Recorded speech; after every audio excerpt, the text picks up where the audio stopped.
Hey there! Thanks for joining me on another impromptu video, YouTube video, where today I'm going to talk about life as a Gen X 50 plus person in middle management to upper management. I sort of go between the both from time to time. At the moment, I suppose I'm in upper management. I am one of the board members and co-founders and finance directors of the Captain Paul Watson Foundation.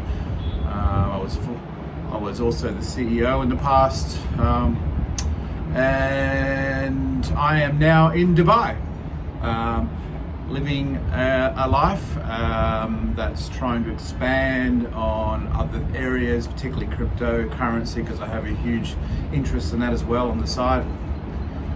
What have I learned being here for a month? Well, and also where I am in life. Well, I've heard first of all that you should do more authentic videos and don't worry so much about thumbnails and all this, which is good because I don't really have the desire to spend hours editing or doing thumbnails and things like that. And apparently it's called the grandpa method, which is basically just people talking to camera, which is becoming more popular again, which is good, I think, because it's authentic rather than too manufactured, you know.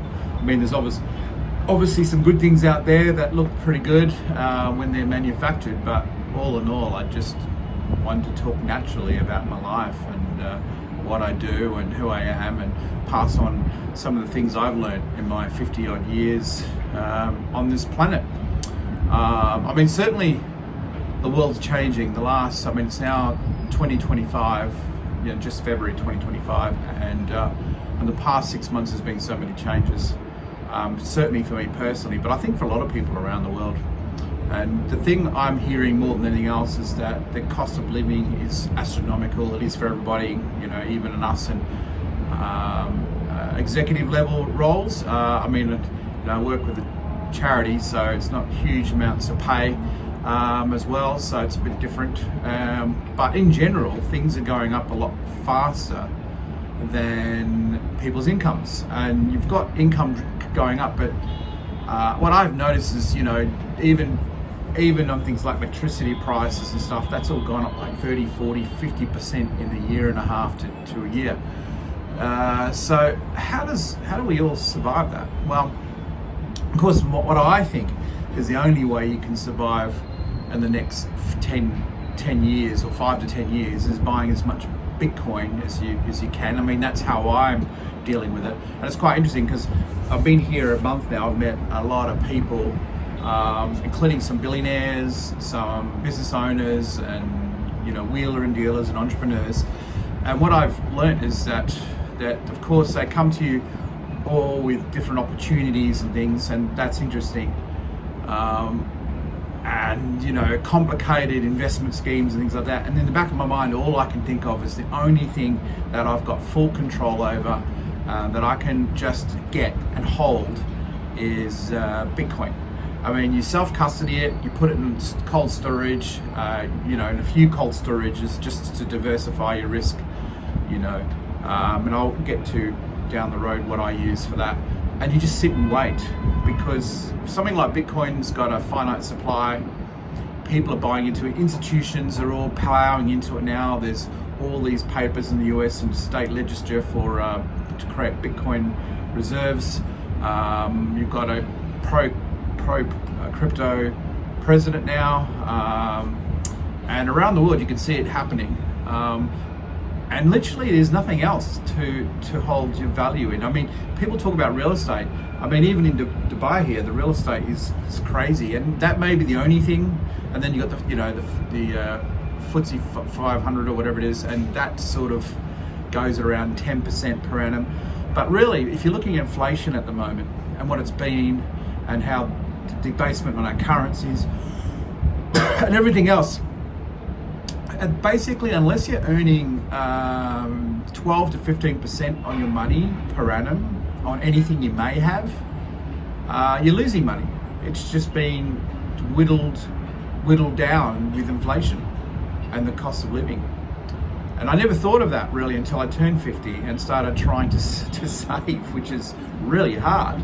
I mean, property obviously in the right areas, you know, beachfront properties, things like that are usually pretty good investments, but even they have their third-party risks, you know. The costs go up, council taxes get charged more. I mean, there's been a case in England at the moment where councils have doubled or tripled council tax for investment property holders. You know, like that's not fair. And there's one thing that I think throughout everything is just Bitcoin is the only thing that you can just buy at its price and hold and just do nothing, and it goes up. And essentially it gets more valuable over time in relation to the currencies, all currencies. So I've met a lot of people here, I've talked to them about it all, I've talked to them about what I do with the Captain Paul Watson Foundation, which is of course, most people know us from Whale Wars, the TV show is what the founder, Captain Paul Watson, was involved with. So previously I worked with Sea Shepherd since 2007 to 2021, and then Captain Paul and myself started the Captain Paul Watson Foundation in 2022, and we've been operating it ever since, and it's just gone worldwide now, and it essentially does direct action and ocean conservation, and that's what we do. You know, we're working on a TV show, and a new one, you know, because there was a TV show before that Sea Shepherd had called Wild Wars from 2012 to 2016 or so. But now we are again filming and putting filming crews on our two ships, primarily the John Paul Dodoria and the Bandero, and we're out there doing direct action. So we're only 2 years old. I've come to Dubai to see what other opportunities there are. Also, because I was getting a little bit fed up with the tax regime in Australia where I was tax domiciled. I could just see where it's going. It's getting hard to do everything. They're even talking about exit taxes now. A few years ago with the pandemic, they created what was they put more pressure on people that were outside Australia. Now, in my work for the last decade, I've been mostly out of Australia, but voluntarily paying tax in Australia because you have to be domiciled somewhere, I figured, and Australia was the only place I was domiciled. But I essentially lived outside, and during the pandemic, there was a lot of digital nomads, which I guess I kind of was, living in Bali. And of course, they escaped the Australian rules and regulations of the COVID restrictions, which of course were very severe in Australia, and they lived abroad. So the tax department didn't like that they were declaring no taxes because they were outside the country for more than 183 days a year. So what they do, they start putting pressure and changing the rules to make it like you have to prove that whichever country you're now residing in, you have more direct ties and this or that, otherwise you're still having to pay tax in Australia. And you know, I see UK changing that, I see other countries looking at changing it, and it's just getting harder and harder with cost of living, with currency debasement and inflation, and the tax reach everywhere. So for me, I felt that the opportunity in Dubai was much more positive than sticking around in Australia, which of course is a long way when you travel to your workplace, and my workplace hovers between US, UK, Europe, you know, and that's sort of where I go to. So going from Australia is always a bit of a slog. But I mean, I love Australia and I love the lifestyle there, but opportunities are a lot less. So, so I moved to Dubai, and I have to say, in the first month I've been here, it is really eye-opening. I mean, so family friendly, the service is exceptional. You just don't get this in Western countries anymore. I mean, people say it's expensive, but you can choose your lifestyle here. You can be out in the regions a little bit more, and it's a lot cheaper. But you need a car, or you can be in, you know, in the main areas like Business Bay or Dubai Marina, where I am. It's more expensive, but everything's right in front of you, and you can choose whether you shop and you know, eat at home or go out all the time. The options are there, and the people are friendly, and it just seems like they've got it together here. You know, like a comparison to the UK and Australia and US. You know, there's no violence. I mean, I see people leaving their stuff on park benches and walkway benches, and then going and getting an ice cream. and no one touches anything. You could leave your phone on a table for ages and no one touches it. It's just so nice that society works here. So I've enjoyed it in the first month, and I'll get into more what my observations are as a 50-year-old GenX executive, and the problems we face in certainly the charity sector, direct action, and my observations about Bitcoin and cryptocurrencies. And they're sort of the two areas I know a lot about, and just surviving in this world. I mean, there's so many people my age I know now that are struggling, and it's only going to get worse. I don't even know, like in Australia, I don't even know how first-time homeowners, when the average mortgage in Sydney is around 1.2 million, how they even get on the ladder. I mean, you have to save so much money. So it is a weird world at the moment, and I think it's only going to get more difficult. I mean, I guess it's always been survival of fittest, but it was a bit more simpler in the days before. Now there seems to be more layers of complexity. Of course, the boomers say to us, "Oh, you know, you didn't have it hard, you didn't have a world war," and that's true, we didn't. You know, they were like, "Oh, you need to save more," and everything else, and that's true. Have less lattes and avocado sandwiches. That's what I've heard, and that's sort of true. However, let's face it, right? The world's a lot more complicated. I mean, I have boomers now that I support through all their technical problems, and I wouldn't last a week without me telling him how to do this or that, you know. And banking and the complexities of everything now with smartphones and two-tier authentication and all that sort of stuff. So I think the modern person, you know, both the Gen X, my generation, the younger generation before me, people often say, well, the boomers often say, well, look, you should plan things better, but there are so many more layers of complexity now. You know, you all got to get the latest smartphones, you're forced to upgrade, you're forced to have a TV in every room, or if you've got kids, otherwise they complain, you know, and they're not with, you know, you got to keep up with the Joneses, not because you should or must, but it's just the way it is, you know. Otherwise you're regarded as broke or poor and undervalued. So it's a tricky world out there, and I just wanted to put my thoughts out on a video here and there, to do the grandpa YouTube talk and explain my point of view on the world and life and what I've gone through. I mean, I navigate through the complexities of a lot of banking and personal finances as well. I've learned in the last 2 years so much about taxes and domiciling and how to pay less tax legally and doing it properly. That's been a real eye-opener. But I also seen, doing all that research, just how more difficult it is becoming to live, and that when you earn $1, you know, you want to keep $1, and then you decide how you want to spend it, rather than anyone taking half, which seems to be the way it is. And the problem is with people taking half, particularly the government, obviously with taxes and things, is they don't take the same amount of risk as you do. There's no risk for them, they just take.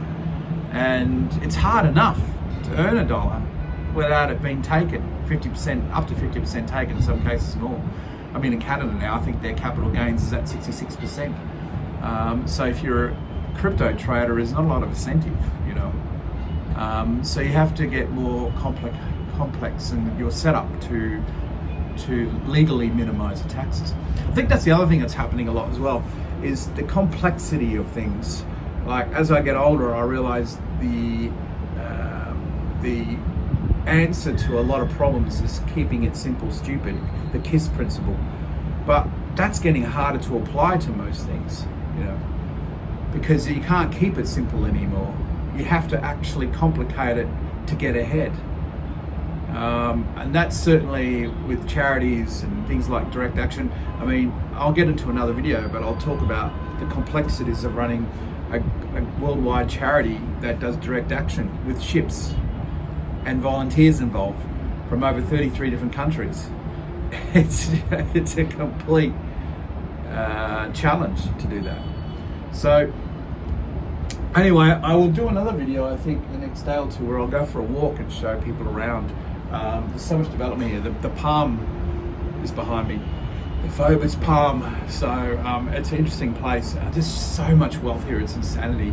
And obviously most of them get to keep it because their taxes are very low here. So I like the place. I've got to say, I like the place. They've got it right. But of course, there's some downsides. You sometimes miss the greenery of things, but there's not much else. You know, it's not much else. The government here is amazing. I mean, when I flew in, I thought I already had my residency permit, and I flew in. And I thought I'll swap out my license. Now, back in UK with the DVLA, or Australia with the Australian Licensing Department of Transport, I'd have to book an appointment. I'd have to wait 2 weeks, 3 weeks, a month, get in there, wait all day, and it'd be very boring. And it would take 2 weeks to come out and all that. Whereas here, I went from the airport to the licensing department, and it was only open to midday. So I got there at 11 o'clock in the morning. Now I have to have an eye test, but thankfully there's an eye test place right there. And I just walked in, cost me like $10 to do an eye test. Then she took me upstairs, introduced me to one of the gentlemen there. I started, thinking I'll have to wait because there was a few people around. They saw me, dragged me straight to a terminal, put some details in, and God behold, like within 10 minutes, I had a UAE driving license in my hand, and I walked out. It was like a all up 15-20 minute trip. You know, how amazing is that? I mean, I was stunned and happy because it was just so much easier, than to do anywhere else. So they've got things right here. I'm really impressed. Anyway, thanks for that, and I'll do some more videos. I hope some people watch these. If you put some comments in below in the video asking any questions, I can talk about my work with the foundation or cryptocurrency in general, particularly Bitcoin mining. I've got a real interest in that, and I'm heavily involved in that. So if you want to talk or ask questions, by all means, or maybe mention what video you like. And I've got a previous couple of videos. I've done a couple about crypto, and I did one the other day, only a few minutes, about some thoughts I had as well. But yeah, thanks. Maybe like the video if you feel like it. Maybe even subscribe. Who knows? I might get some followers. I have no real reason to record this. I just felt that I should. Maybe family and friends, maybe my daughter might watch it one day, who I can't wait to see again, and maybe I've got a few pearls of wisdom. I mean, people tell me I know a lot about a lot of things, particularly about Bitcoin, cryptocurrency, operating a activism-based organization. I know all that backwards, but it just doesn't seem to me to be huge value in it, but people tell me there is, and I should talk about it, so here I go. I'll talk about it. All right. Thank you all. See you in the next one. Cheers.